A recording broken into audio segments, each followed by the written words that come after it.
Duduk siap. Beri salam.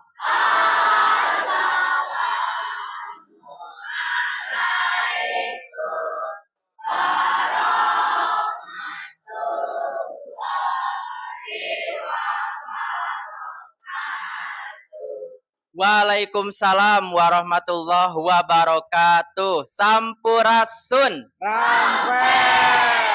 Kumaha daramang sadayana. Alhamdulillah luar biasa.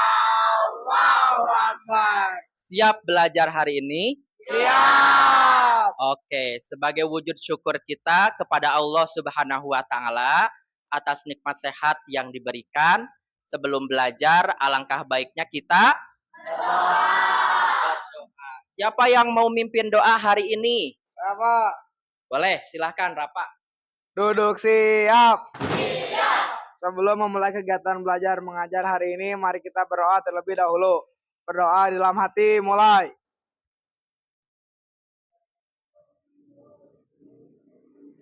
Selesai.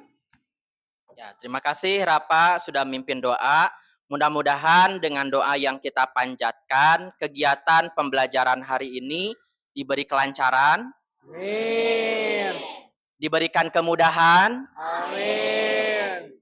membawa manfaat untuk kita semua, Amin. dan tentunya menjadi amal ibadah untuk kita semua.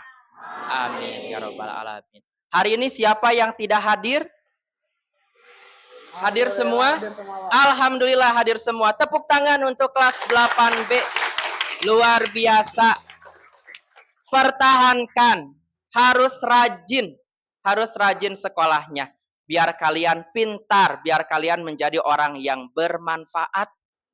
Ya, bermanfaat dunia dan akhirat. Amin ya rabbal alamin. Oke, sekarang cek kerapihan. Semuanya berdiri.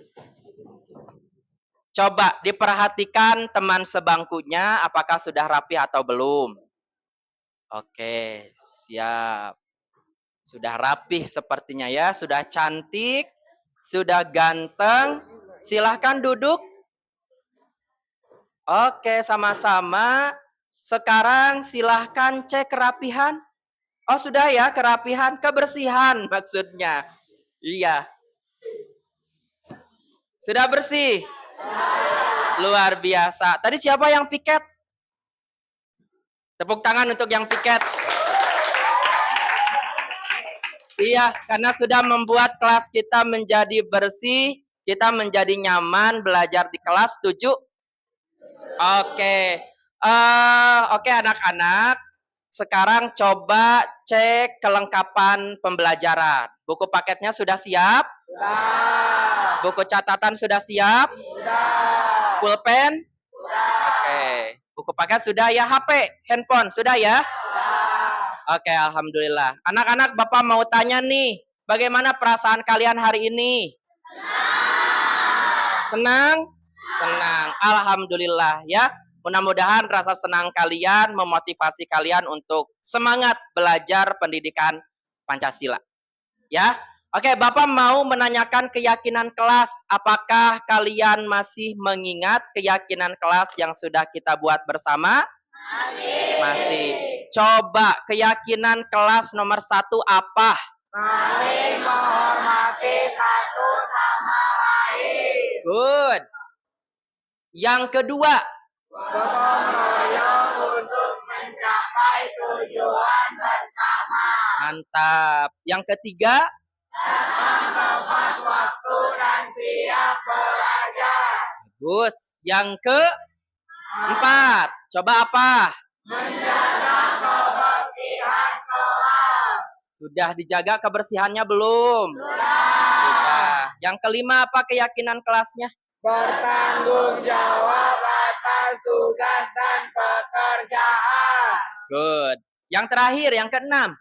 Menciptakan suasana kelas yang positif dan menyenangkan. Luar biasa. Apakah keyakinan kelasnya sudah dilaksanakan? Sudah. Kalau misalnya tidak dilaksanakan, tahu konsekuensinya?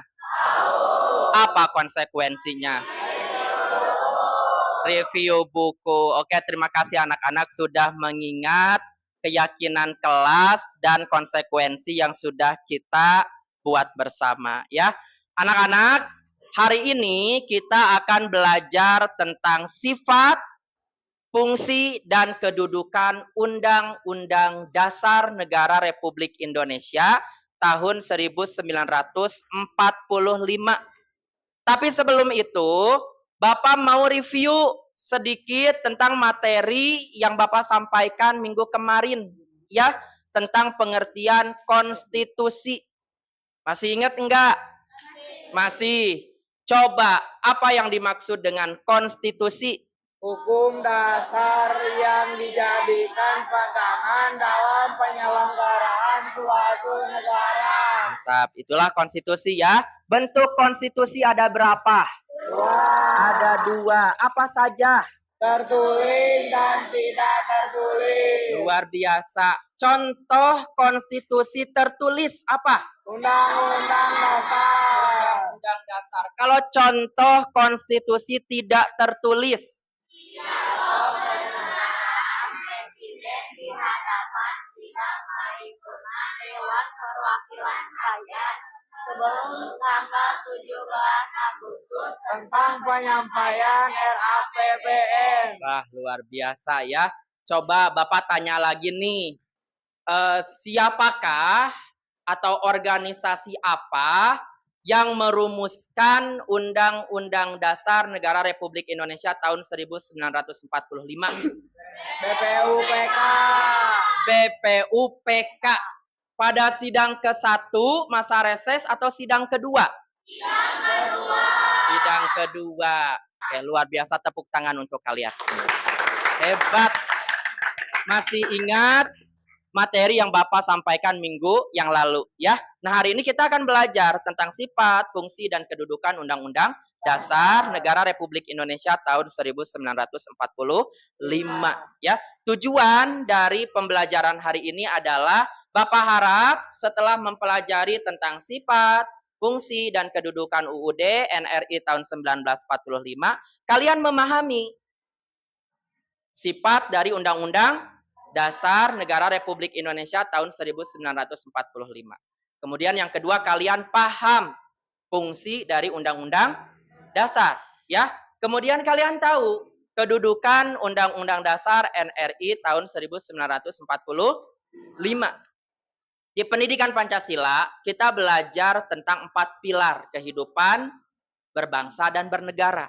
4 pilar itu apa saja? Yang pertama Pancasila, yang kedua Undang-Undang Dasar, yang ketiga Bhinneka Tunggal Ika, yang keempat NKRI. Ya, 4 pilar tersebut tentunya memiliki kedudukan.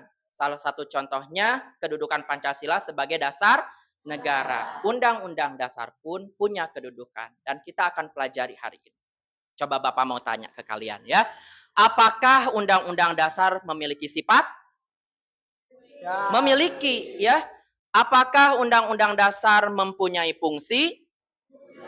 Mempunyai ya. Apakah Undang-Undang Dasar punya kedudukan?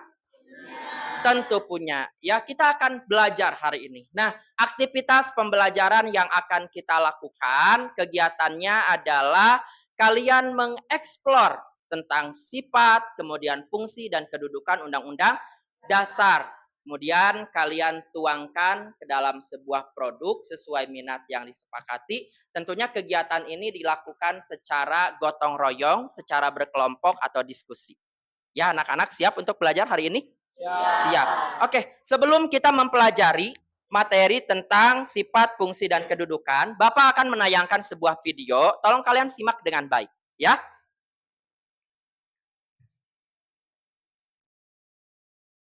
Terima kasih Anda masih bersama kami di Rumah Pemilu, saudara. 2 mahasiswa yang diwakili 7 kuasa hukum mengajukan judicial review ke Mahkamah Konstitusi atas aturan batas usia peserta pemilihan kepala daerah yang tertuang di Undang-Undang Nomor 10 Tahun 2016. Menurut kuasa hukum pemohon, ada pertentangan norma dalam pasal 7 ayat 2 huruf E Undang-Undang Nomor 10 Tahun 2016 tentang pemilihan gubernur, bupati, dan wali kota.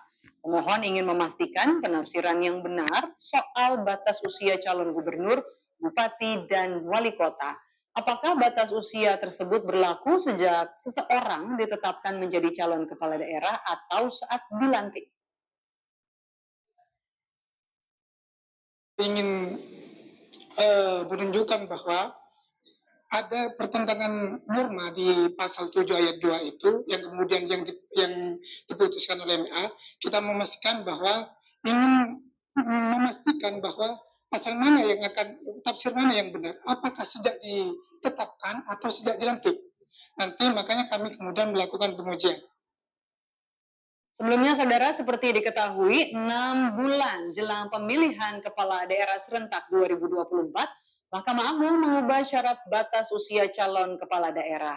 MA mengubah aturan usia minimal 30 tahun untuk calon gubernur, calon wakil gubernur yang sebelumnya terhitung penetapan pencalonan kini menjadi sejak pelantikan pasangan calon terpilih, termasuk juga untuk pemilihan bupati dan juga untuk pemilihan wali kota.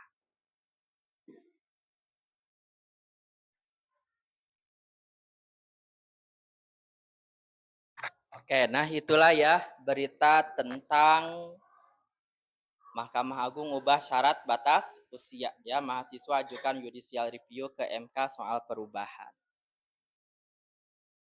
Oke, Bapak akan bertanya ya ke kalian. Apa isi berita yang kalian tonton tadi? Ada yang mau jawab? Oke, Nadine, silahkan. Mahasiswa yang diwakili 7 kuasa hukum mengajukan judicial review ke MK atas aturan batas usia peserta pemilu kepala daerah. Oke, good. Nadine, bagus ya. Tepuk tangan untuk Nadine. Coba pertanyaan kedua, apa yang dimaksud dengan judicial review? Ada yang tahu? Judicial review itu apa, Rijal? Judicial review adalah? Judicial review dimaksudkan untuk mengontrol apakah peraturan yang dibuat oleh pemerintah selaras atau tidak dengan Undang-Undang Dasar. Oke, good. Terima kasih, Rijal ya. Tepuk tangan untuk Rijal. Nah, itulah berita tentang judicial review. Mudah-mudahan kalian sedikit tercerahkan dengan kasus tersebut ya. Nah, anak-anak, sekarang Bapak akan membagi kelompok ke dalam 8 kelompok ya. Nanti tugas masing-masing kelompok adalah mengeksplor, mencari informasi terkait dengan sifat, fungsi, dan kedudukan Undang-Undang Dasar. Kemudian kalian tuangkan hasil eksplorasi kalian ke dalam sebuah produk ya. Produknya terserah kalian sesuai dengan minat yang kalian sepakati bersama. Mau dalam bentuk PowerPoint boleh ya, mau dalam bentuk mind map boleh, mau dalam bentuk roadmap juga boleh ya. Untuk kelompoknya sudah Bapak bagikan ya kemarin. Nah, kelompoknya masih sama seperti yang minggu kemarin. Silahkan bergabung dengan anggota kelompoknya masing-masing. Oke anak-anak, sebelum kita mulai diskusi kelompok, Bapak ada ice breaking dulu untuk kalian semua ya. Coba kalian simpan satu pulpen di tengah-tengah. Nah, satu pulpen di tengah-tengah. Di tengah-tengah antara kalian, boleh spidol, boleh pulpen, boleh pensil. Sudah disiapkan? Di tengah, Stefani. Nah,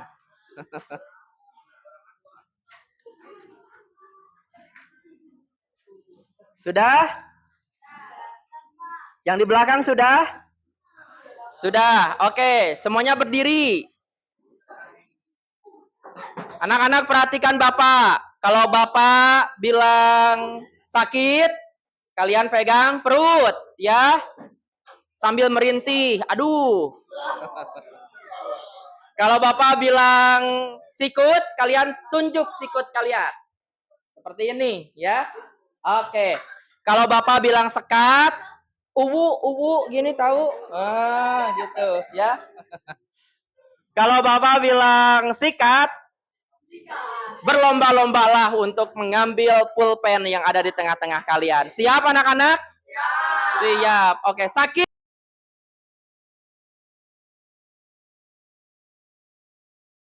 Nah, anak-anak, Bapak ingin menguji dulu kemampuan kalian, sejauh mana kalian tahu tentang sifat, fungsi, dan kedudukan Undang-Undang Dasar. HP-nya sudah disiapkan?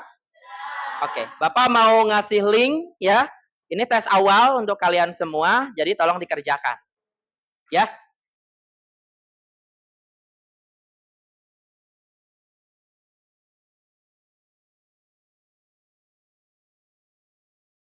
Oke, kita lihat ya di posisi pertama ada siapa? Nadine ya tadi. Kedua, Rainov. Luar biasa. Tepuk tangan untuk kalian semua. Padahal kalian belum belajar ya tentang sifat, fungsi, dan kedudukan, tapi skornya lumayan bagus ya. Mudah-mudahan nanti di tes akhir nilai kalian lebih baik daripada tes awal yang barusan ya, anak-anak. Oke, sekarang kita mulai diskusi kelompok.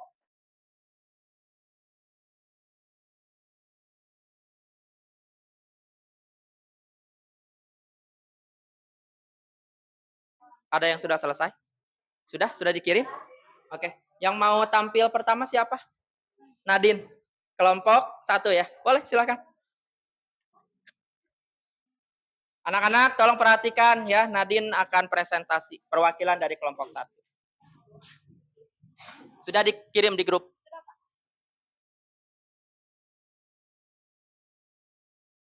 Silakan Nadine, dimulai. Assalamualaikum warahmatullahi wabarakatuh.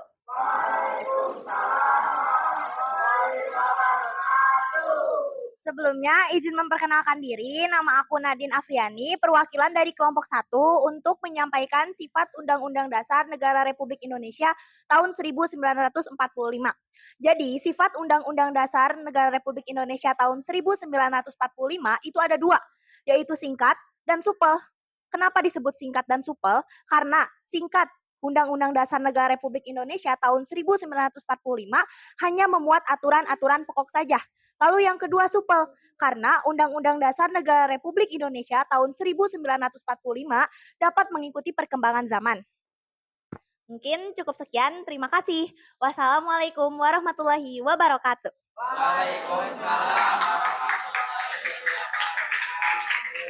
Luar biasa Nadine ya. Kita apresiasi, setuju? Setuju. Dikasih apa? Good job. Tepuk tangan yang gemuruh untuk Nadine dari kelompok 1. Nadine, terima kasih banyak. Selanjutnya, siapa yang mau maju ke depan? Dari kelompok mana?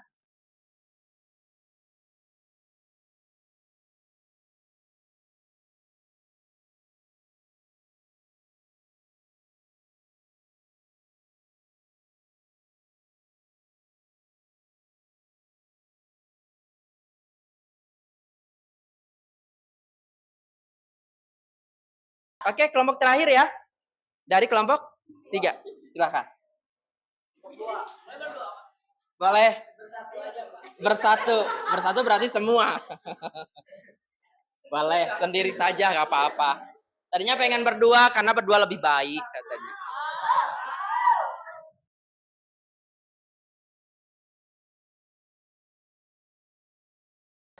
Ya, silakan Reno. Assalamualaikum warahmatullahi wabarakatuh.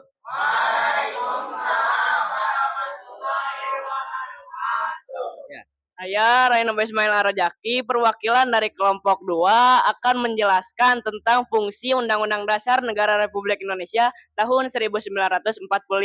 Yang pertama, Undang-Undang Dasar dijadikan sebagai alat kontrol, lalu yang kedua, Undang-Undang Dasar dijadikan pedoman dalam mengatur penyelenggaraan kehidupan bermasyarakat, berbangsa, dan bernegara. Selanjutnya yang terakhir, Undang-Undang Dasar dijadikan pedoman dalam menyusun peraturan perundang-undangan di Indonesia. Sekian dari saya. Wassalamualaikum warahmatullahi wabarakatuh.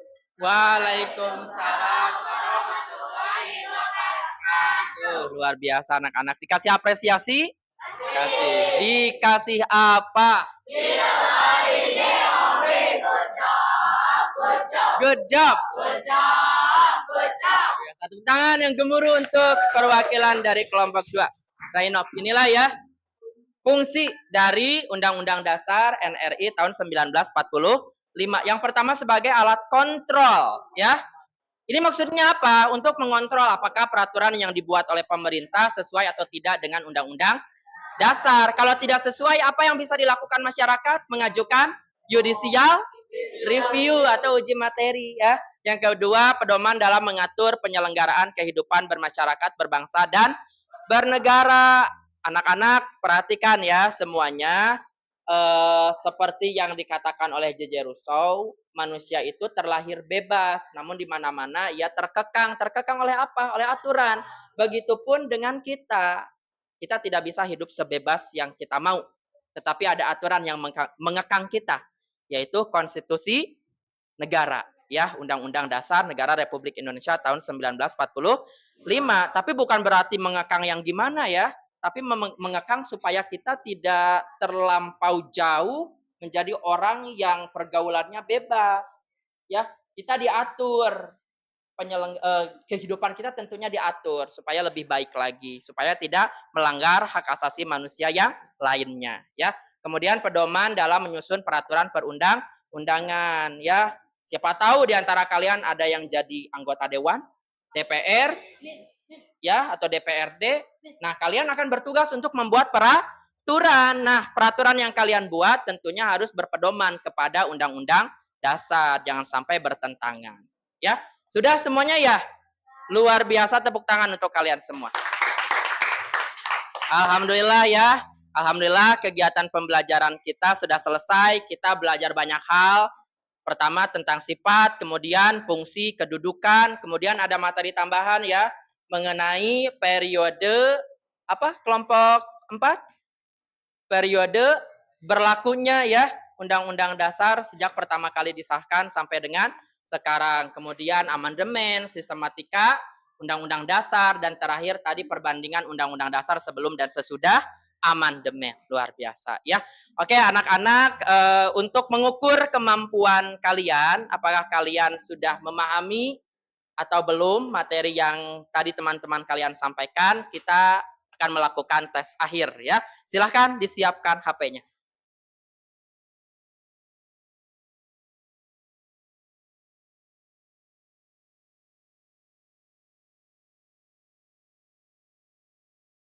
Alhamdulillah sudah selesai ya, kita akhiri. Kira-kira siapakah yang menjadi juaranya?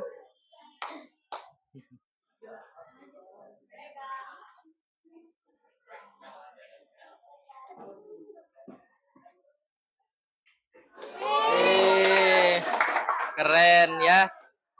Tidak apa-apa, tidak apa-apa. Sebetulnya kalian semua sudah menjawab dengan sempurna, dengan maksimal. Hampir semua pertanyaan bisa kalian jawab ya. Cuman kalau di kuisis ini sistemnya siapa yang cepat dia yang menang. Mungkin tadi Ganis, Rainop sama Jaira ya. Langsung klik klik klik. Langsung cepat jempolnya ya. Tepuk tangan untuk kita semua ya. Luar biasa, alhamdulillah. Nah, anak-anak, karena sudah usai, kita simpulkan bersama untuk materi pembelajaran hari ini. Kira-kira siapakah yang mau menyimpulkan? Nadine, boleh Nadine silakan maju ke depan.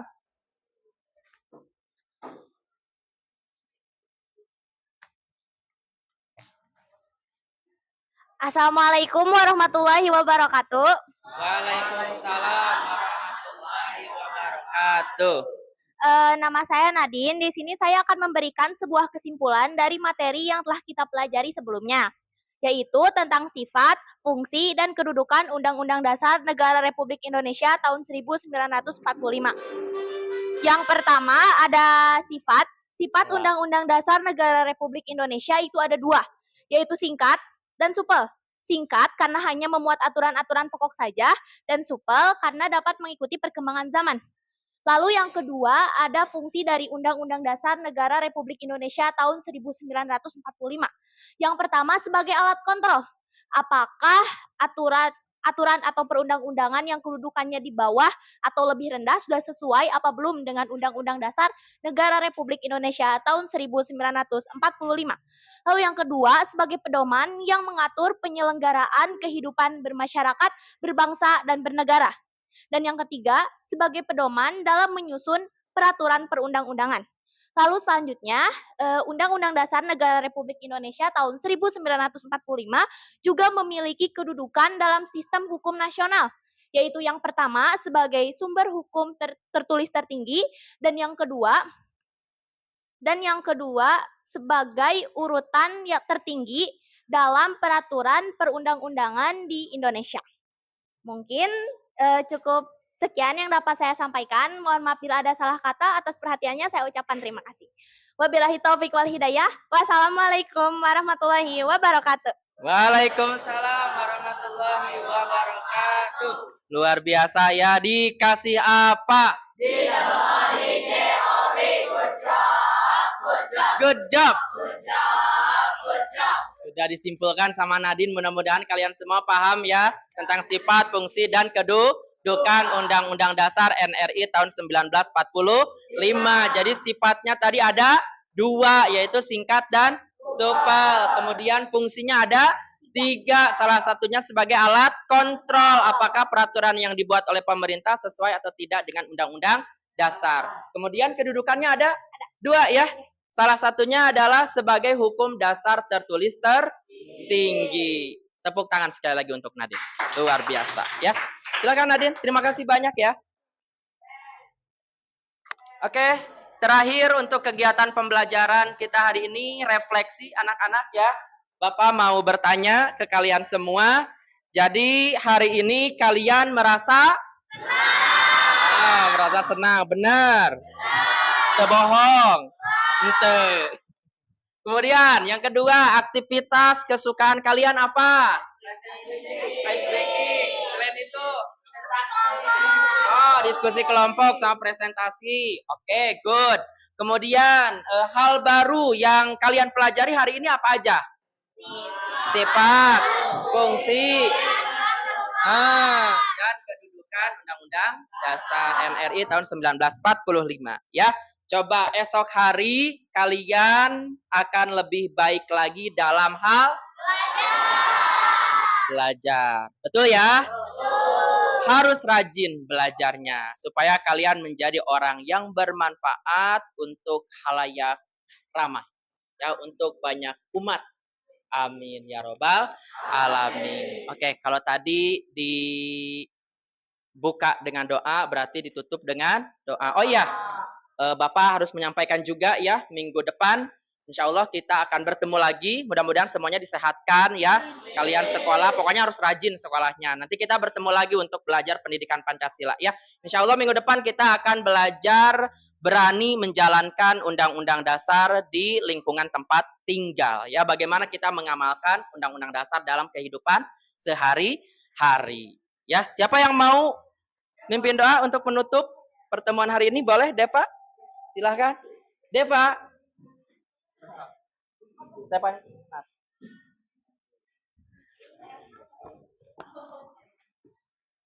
Duduk siap. Sebelum mengakhiri pembelajaran, alangkah baiknya kita berdoa terlebih dahulu. Berdoa dilamati dimulai.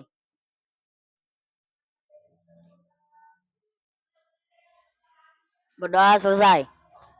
Ya, terima kasih Deva ya sudah mimpin doa. Mudah-mudahan apa yang kita lakukan, apa yang kita kerjakan hari ini menjadi amal ibadah untuk kita semua dan tentunya menuai manfaat yang sangat besar dalam kehidupan kita semua. Amin ya robbal alamin. Bapak akhiri sampai di sini ya. See you next week. Assalamualaikum warahmatullahi wabarakatuh. Waalaikumsalam warahmatullahi wabarakatuh. Terima kasih Bapak. Sama-sama. Doakan kami sukses. Amin. I love you. Wow, I love you too. Sayang Bapak. Iya. Begitupun Bapak sayang kalian semua. Atur nuhun semuanya ya. Assalamualaikum.